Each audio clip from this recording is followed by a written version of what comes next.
லக்னத்தில் சனி பகவான் இருக்கிறார். லக்ன வீட்டுல சனி இருக்கிறாருன்னா அந்த ஜாதகர் பொதுவாக குறைந்த உயரம் கொண்டவராகவும் தந்திரசாலி சுயநலவாதியாக வரையறுக்கப்படுகிறார்.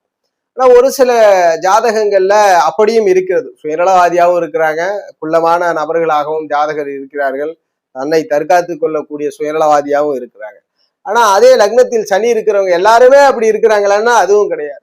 லக்னத்தில் சனி இருப்பவர்களை எவர் ஒருவருக்கு சுபர்கள் தொடர்பு கொள்கிறாரோ, லக்ன திரிகோணாதிபதியா இருந்தாலும் சரி, குரு சுக்கிர புதன் போன்ற கிரக தொடர்புகளோட லக்ன திரிகோணாதிபதி தொடர்புகளோட இருக்கும்பொழுது அப்படியே மாறுபடுது.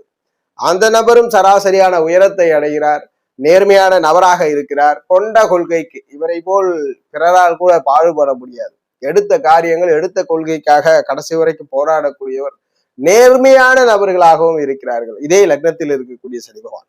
விதியாக அந்த சனி தனித்து வலுக்கக்கூடாது. தனித்து வலுக்காம சுபர்களுடைய தொடர்புல இருந்தா நேர்மையான மனிதர், நல்ல குணாதிசயம் கொண்டவர், கொண்ட கொள்கைக்கு கடைசி வரை உறுதியா இருக்கக்கூடிய நபர், எல்லாவற்றையும் பொறுமையோடு காற்று பொறுமை குணம் கொண்ட நபராக மாற்றுகிறது. அப்போ முழுக்க முழுக்க இருளாக அவயோகமா இருந்தா தான் லக்னத்துல சனி பிரச்சனை பண்றார். திரிகோண தொடர்புல இருந்தா